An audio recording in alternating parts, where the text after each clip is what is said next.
All right, many thanks for staying with me. Let me use this medium to quickly usher in my guest, Major General Henry Ayola, retired, and of course I have Ambassador Dr. Roy as well. Thank you so much for creating time to do this with me despite the short notice. Many thanks for creating time to lend your voice on issues that affect us all. But let me dive straight to the issue at hand, and the strategic question for both of you to open the conversation is Nigeria is expanding its military at a time when insecurity remains widespread.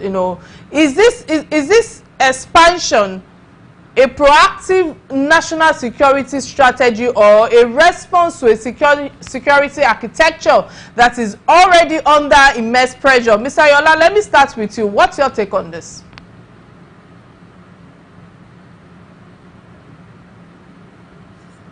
Mr. Ayola, are you there? Can you hear me?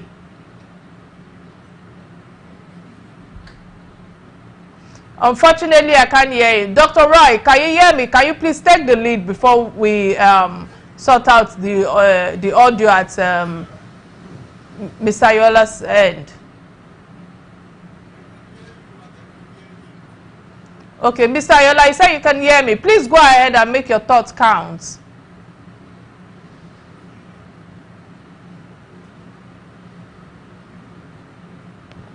All right, let's go on a quick break to re-establish connection with my guest. When I return, the conversation will continue. Please stay with me. I'll be right back.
All right, General Ayola, are you there? Can you hear me? This is Real Talk with Kike. Many thanks for staying with me. Can you hear me now?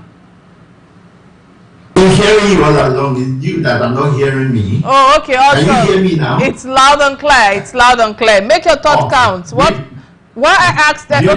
Yeah, go ahead, sir. Okay, thank you so very much. It's a privilege, and I want to thank our viewers for tuning in at this time also. If you will permit me, let's back up a little to look at the background of the Nigerian army, the more or less a short history relating to the force structure of the army. And I'd like to start, of course, from knowing that the army is traced to 1863, the 18 Hausa constabulary, they were called by Lieutenant Glover, John Glover, who was the head of the Royal Navy, body that came, and the main purpose was to secure the trade routes and the economic interests of Britain, within the Nigerian territory at the time.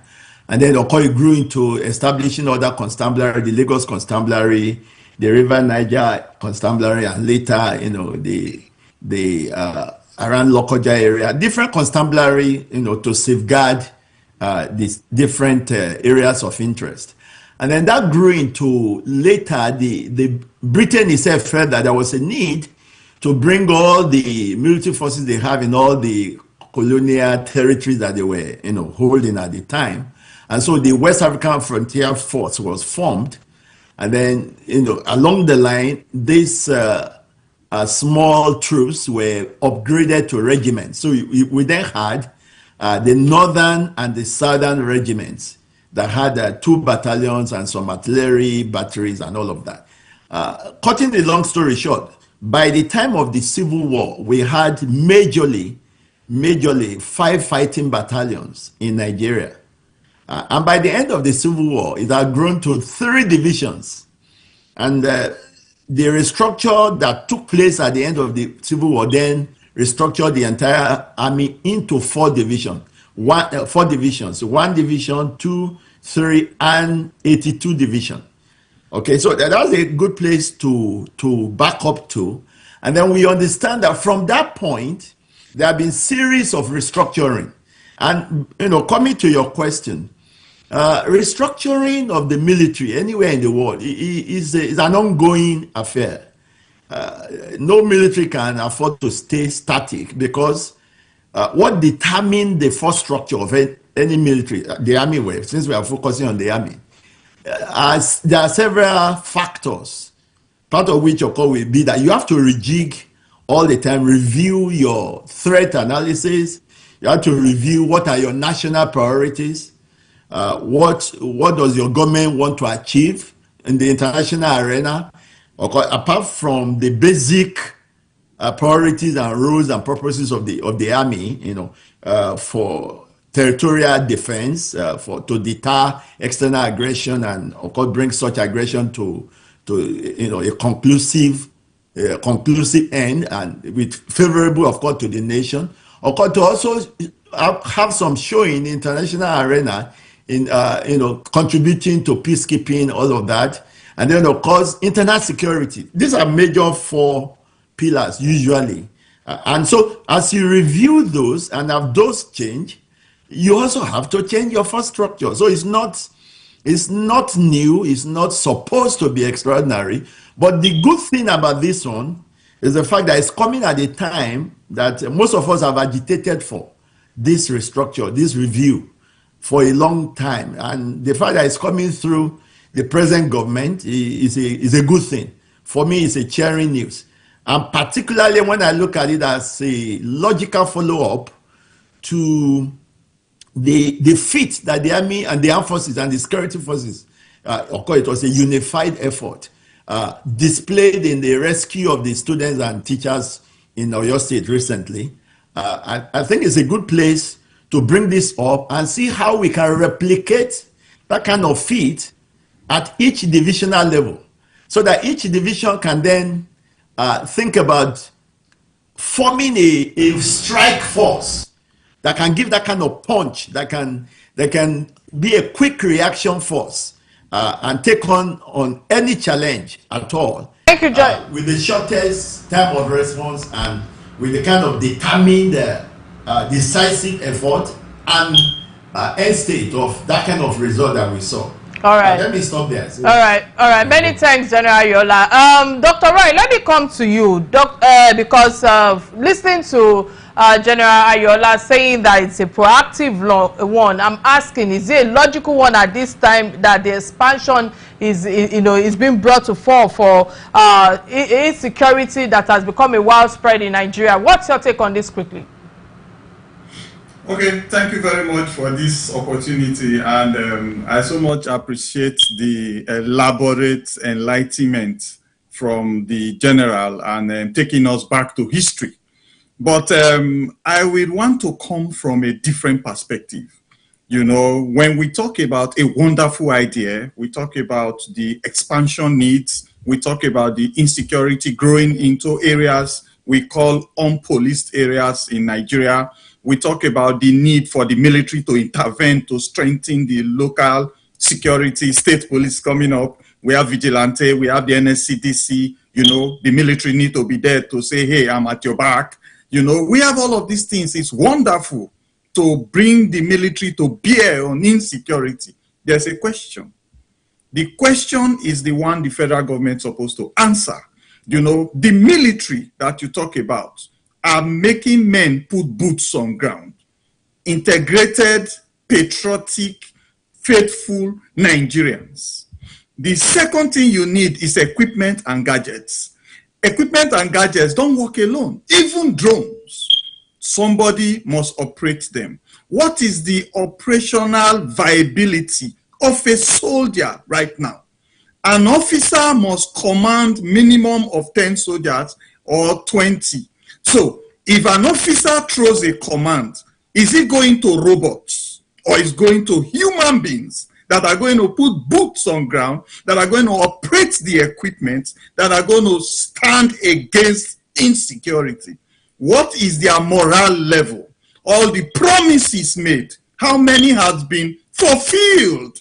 All the promises on welfare, promises on salaries, promises on retirement benefits, starter pack, as small as starter pack. The last team that 29 intake, 30 intake that led the resettlement center in Oshodi, they have not been paid their starter pack. Going home, back to civilian life, begging for monies they work for 35 years. What moral level without give you to recruit the 28,000 people you want to bring into the military? Is it this certain number of military that you want to deploy to the 4 new brigades and commands you want to open up?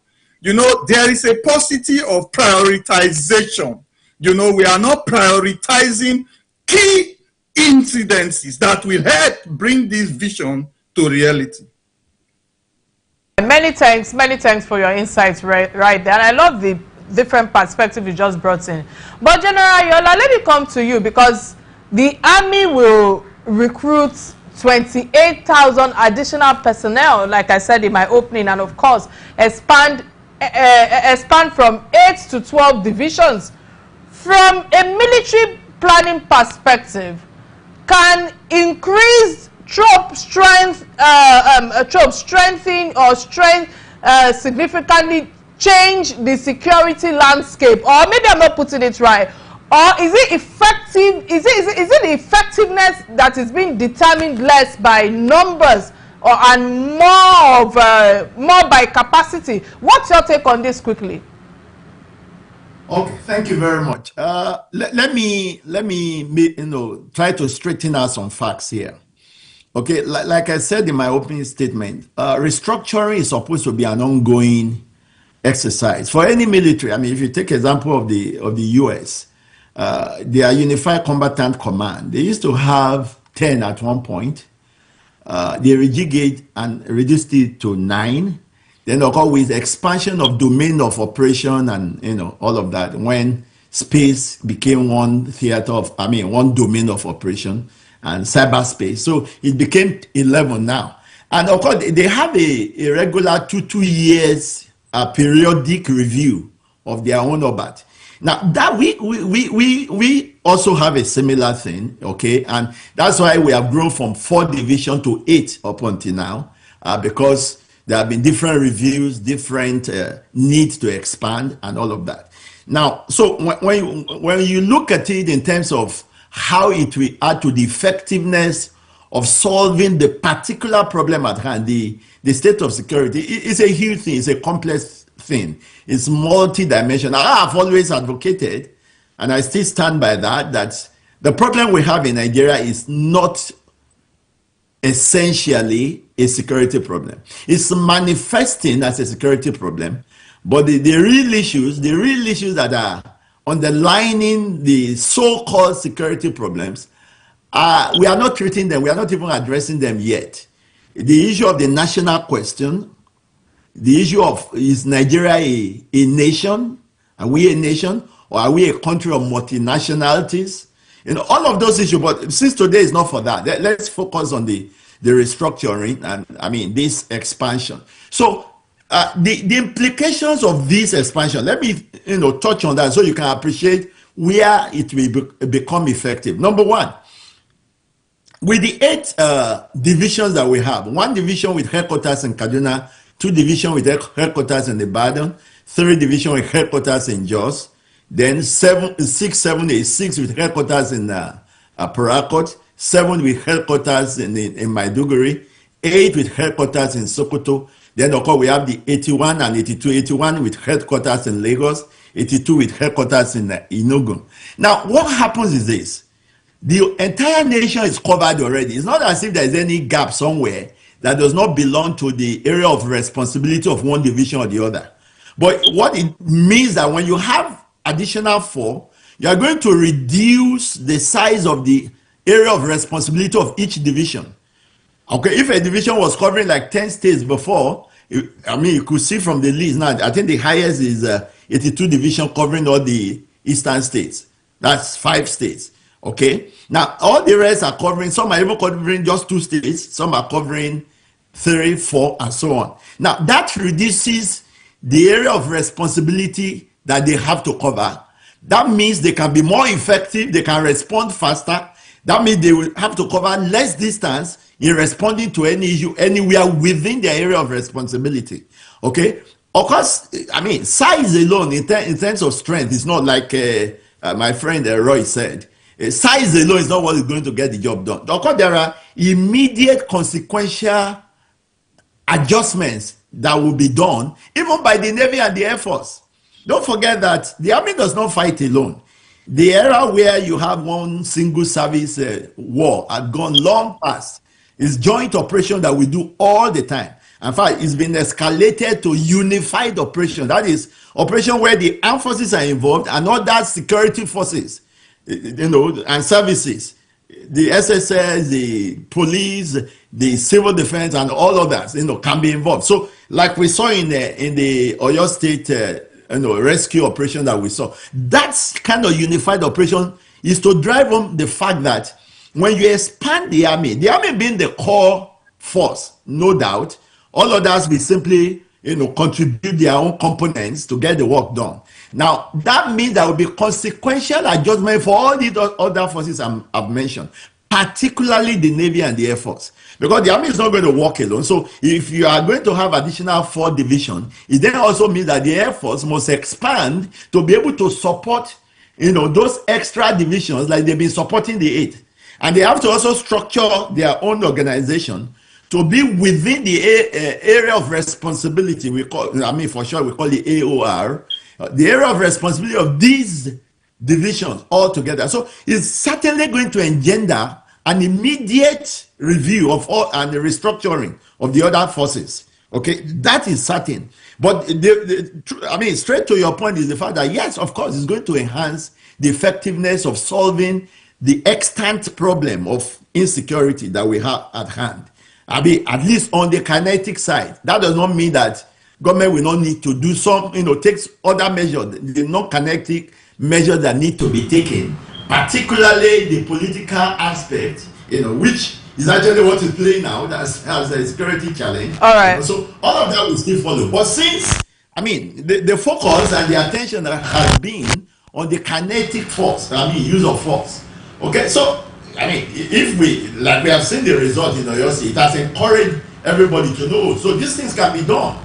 If there is the will, and if the men are there and they are motivated, like Roy emphasized on that, they are highly motivated and well trained, and of course, the officers. All right, many thanks. We thought how the GOC deployed is own ability in that last operation. All right, that will be part of the solution. All right, many thanks for that elaborate insight right there, General Ayola.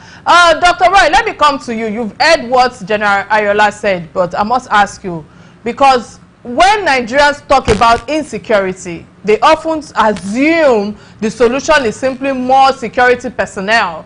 But in Nigeria, really, facing a shortage of manpower is another conversation, or will I say shortages in intelligence, technology, logistics, coordination, and leadership. How do we move forward with all these security challenges? I will really appreciate if your submission is brief so that we can manage time better. Thank you. Okay, thank you very much. Like I said, I don't want to be disrespectful to be saying maybe I disagree. Let me say I want to take another perspective. Take us back now to when the military regimes were on ground. That was the time that there was total dilapidation in policing. Everybody comes to the barrack to report if they have any issue. Now, take us back to when the Nadeco and everybody got freedom and politicians were coming back to power. Politicians tasted the whip and the discipline of the military when the military roped them in. Now, when they got freedom, the next thing was to also dilapidate the police, and area boys, street urchins, became the order of the day, beating up journalists and taking up ballot boxes in the presence of police officers. Now we got to this stage where they are talking about policing and state policing. Then counter-interjectory is coming to say we want to expand the military. Why not expand policing and integrate welfare prioritization for the military you currently have? Why not integrate judicial processes, the criminal justice system, and bring in accountability of judges, governors, local government chairmen, and all the glorified negotiators that we have in Nigeria? Why not take everybody out and impute a strong judicial process that within a short while, criminals will be given the maximum punishment? Why not go to the prisons and bring all of them out and quickly start putting judicial processes which will serve as a deterrence? And while you are doing that, enhance the displaced persons, enhance the serving military personnel, enhance the welfare of the military veterans, and bring attractiveness to the military and enhance operational viability of the DSS, the police, and spread them around in local government and all that, while the military remain to consolidate and grow internally, build on all your promises. Even the president have come on air to promise people in front line. Keep those promises, let them be implemented, accountability, and let the soldiers start getting alerts. Many thanks, Dr. Roy, because really implementation and accountability is something that we keep holding those people in the corridor of power with. But let me ask you both this question before I go on the break, and I'm coming to you, General Yola, because I feel the military was established primarily to defend Nigeria against external aggression. Yet today, when you look at our reality, soldiers are deeply involved in policing internal security challenges, as Nigeria gradually asks the military to perform responsibilities that should fundamentally belong to the police.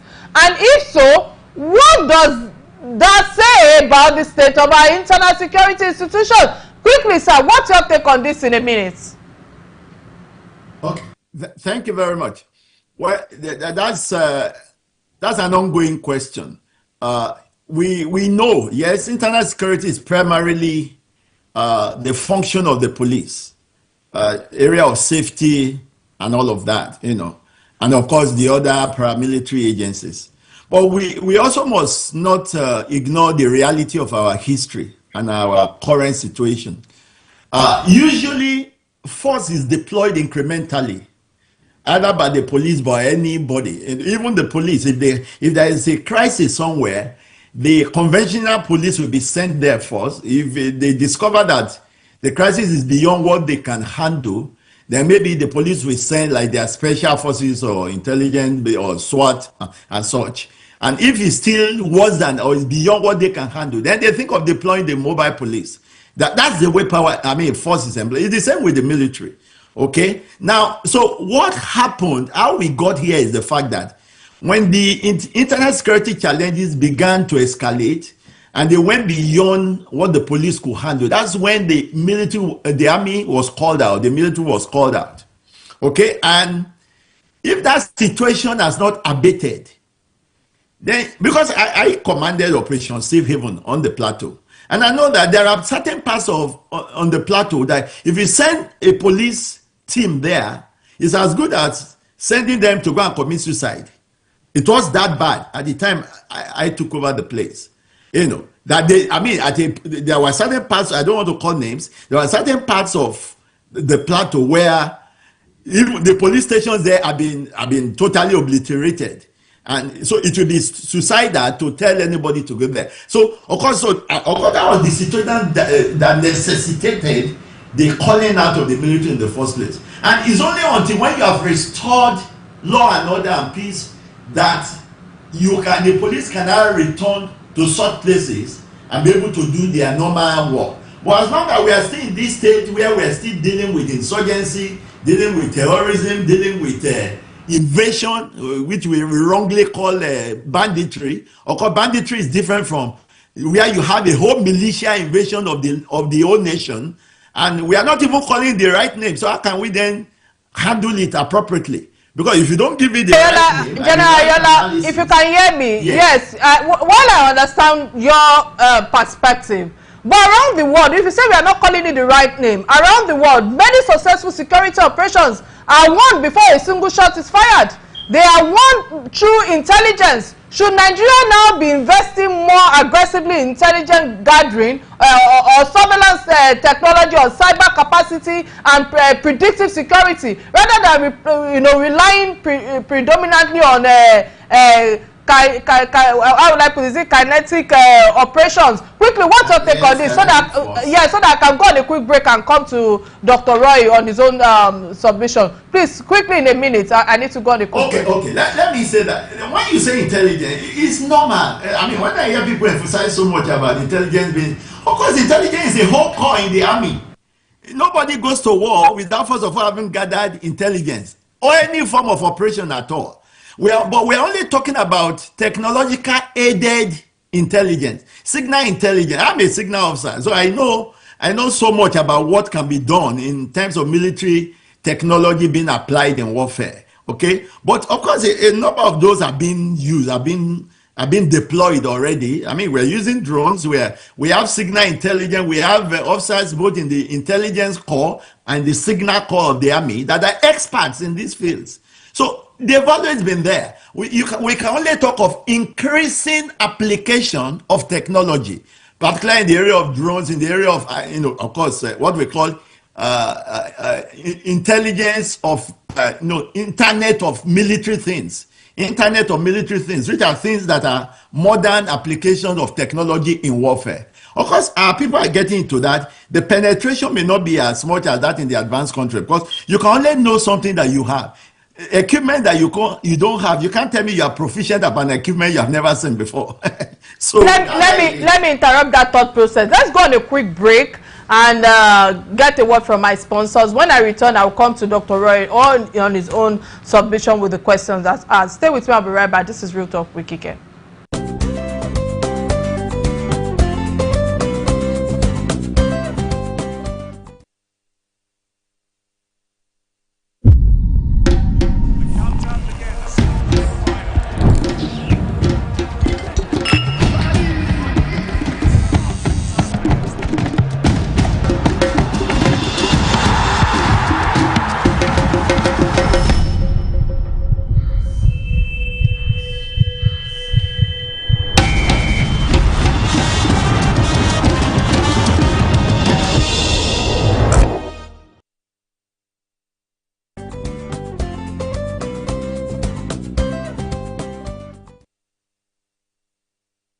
All right, welcome back. If you're just tuning in, this is Real Talk with Kike. And in the first half, we've been able to examine whether expanding the military addresses the root causes of insecurity or simply, strengthening one part of a much larger security architecture. Now, I want to dive deeper into capacity, to long-term national security strategy. But to continue this conversation, I think it's important for me to open the phone lines.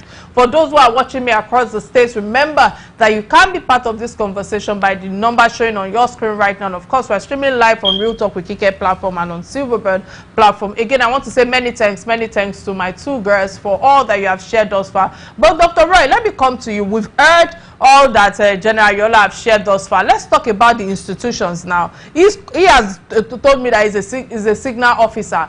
Should Nigeria now begin shifting more responsibility for internal security back to to the Nigerian police force? Because when I hear your thought process regarding the Nigerian police force, allowing the military to focus primarily on its constitutional role, as today's security reality permanently change, you know, that balance. What's your take on this quickly? Thank you very much for the opportunity, and much respect to my boss too. Now, let me tell you something. The name police. People used to say, why are you policing me? You know, I don't like my husband, he policed me. I don't like my wife, he policed my children. Children can say, my parents, they like to police me. What is the name police and policing? You know, that's why the last Arase, may so rest in peace, the former IG, wrote a book on community policing, which I read. He gave me a dedicated copy. Now, policing means to monitor violations and ensure that there is accountability and obedience, adherence. To what? The Constitution. So if there is a constitution that guides I and you on your social activities, your economic activities, your human rights, you know, your academic activities, nobody can say you can't go to Western education or whatever education. You know, there is a constitution that guides your social life, your economic life, your financial security. There's a constitution in the territorial integrity of Nigeria. That same constitution also protects you if you fly out of Nigeria with a green passport. A Nigerian citizen anywhere in the world is covered by that constitution, and the whole gamut of the government must respond if that passport holder is abused anywhere. Now, that same policing system is integrated into the society. That's why you also have PCROC right now. You know, those are liaison and interwovenness of civilians and the police. Now, the police are in your streets, in your marketplaces, in your routes to your farms, everywhere, because they monitor violations, they check for criminal activities and all that. So they are constitutionally empowered to monitor for the triggers of insecurity and club them down. The DSS comes in, the EFCC is supposed to know when financial transactions are going criminal, because bandits need to move monies around, terrorism needs to move monies around, you know, all of these processes need to monitor. And starvation, write that word down, starvation. If you starve anything, it will die. If you starve criminality, it will die. You know, and the major thing to starve them is to stop their supply of weapons, supply of drugs, medication, supply of food, supply of hard drugs. Now, once you can stop that, put in the judiciary, it will go.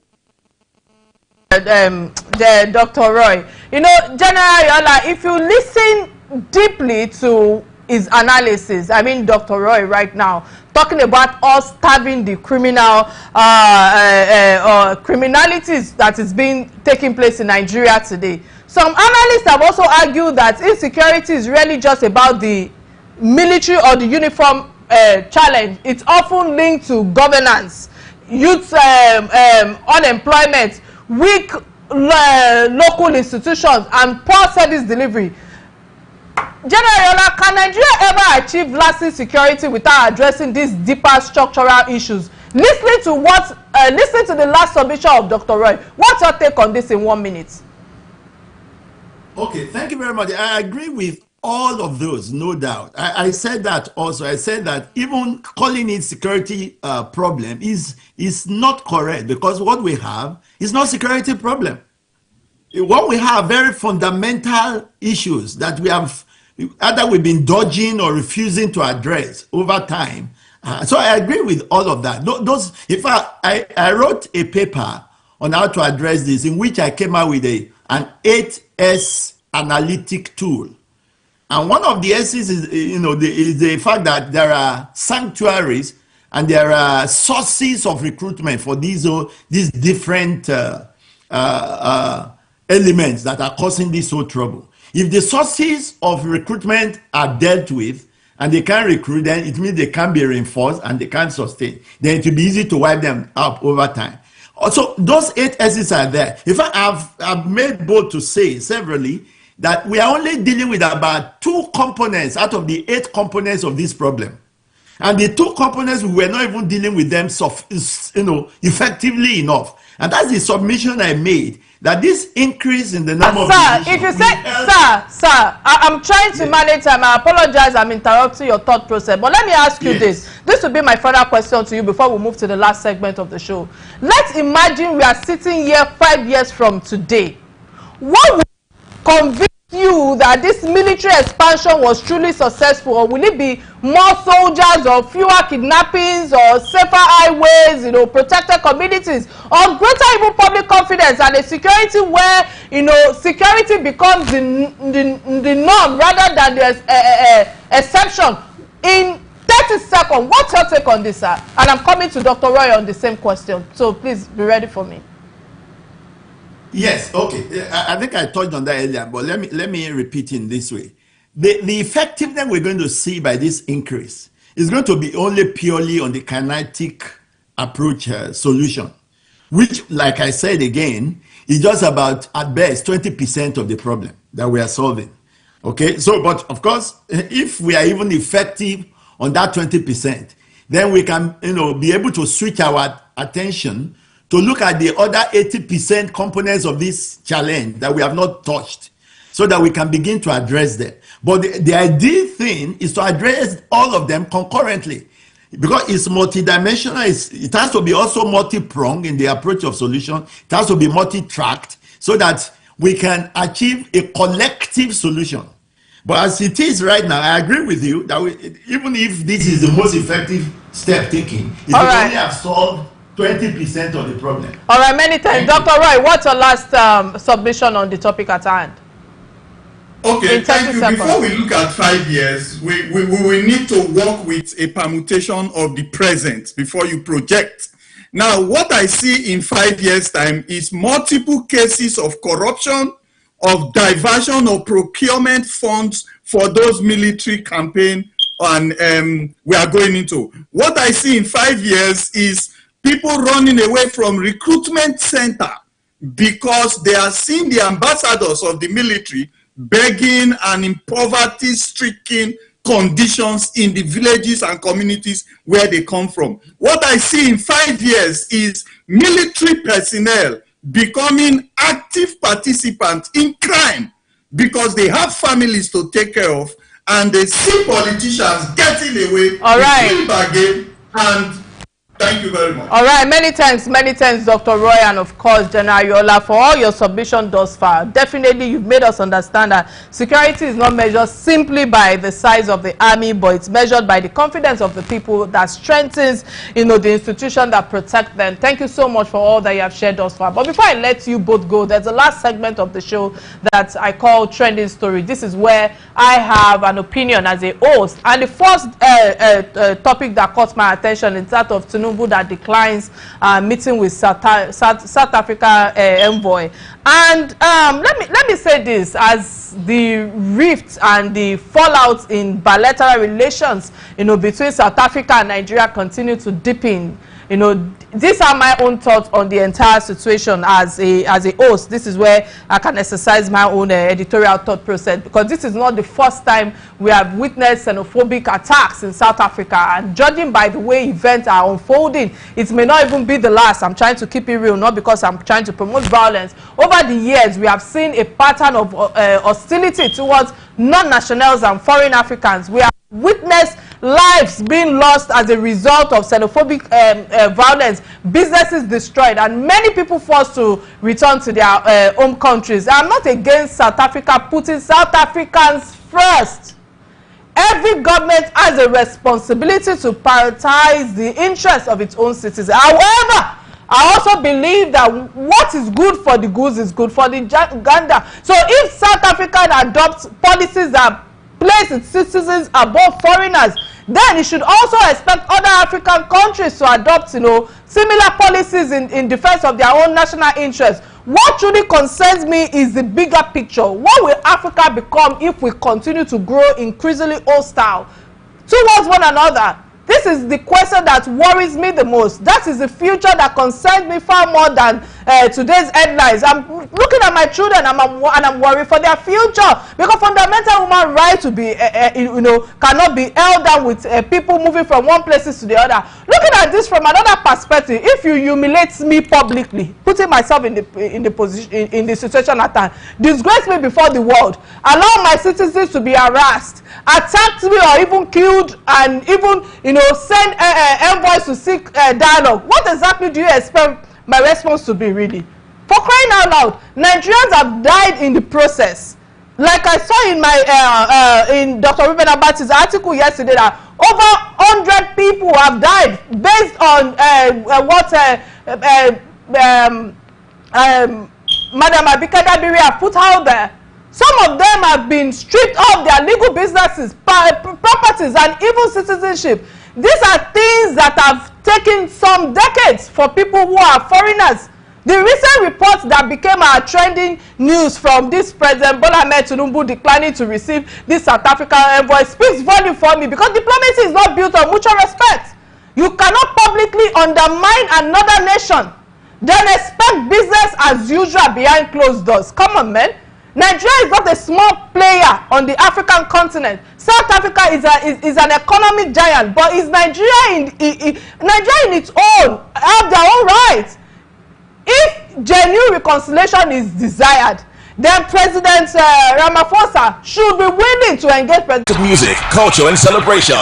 It's Daddy Shoki, the Johnny. Somebody call my name Shoki. Celebrating 5 decades of culture, resilience, and music. Featuring Tubaba, KC, Ujafemi, African China, Flectorman, Danfo Driver, Marvelous Benji, Tony Tetwila, Nice, Pasuma, and Said Oshuba. If you see my mama, Date is Sunday, August 9th, 2026. Venue, the prestigious Echo Hotels and Suites. Time, 6 p.m. prompt. Tickets, regular 10,000 Naira. VIP, 25,000 Naira. VVIP, 50,000 Naira. Tables, Elite, 1.5 million Naira. Platinum, 3 million Naira. And Premium, 5 million Naira. Get your tickets now at www.daddyshoki.com. For more information and sponsorship, call 0903-000-0017. Daddy Shoki, the Johnny, is a Your Naija production. Proudly supported by MTN, media partner, STV.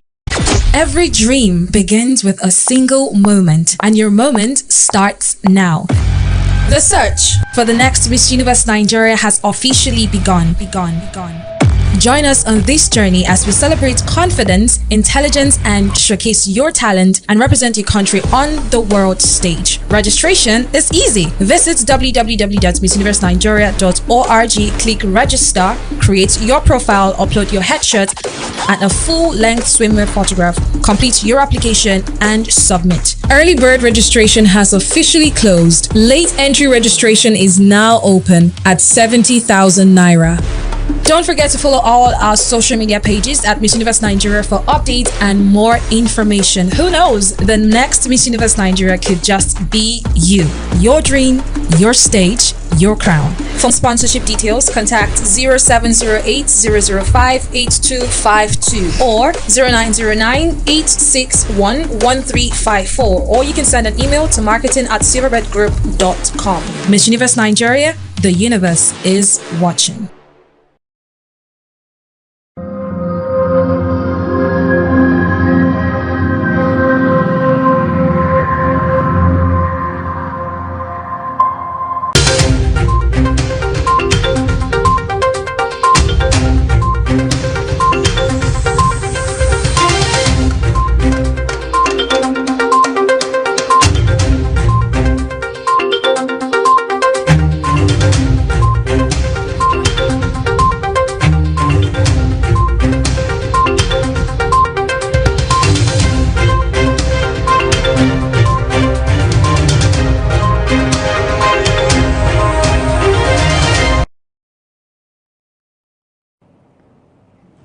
Thank you as now join us on Top Tori Time. My name is Nade Bimpe Adeni Iyo Dada. Now to the Tori we'll get for now. Oga President for we country will be Bola Tinubu don't approve say me they appoint 26 people into the board and leadership of 10 federal government agencies and commission. the appointment will be saying na immediate effect it go take. And be say they announce some for one statement where person where they give Oga Presido special advisor on top informate and strategy matter been carry come out that one Abayo or Nonuga. Among the new people where they appoint now the before Oga Governor for inside Ekiti State will be Ayo Fayose, will be the new Oga Chamo of the Rural Electrification Agency.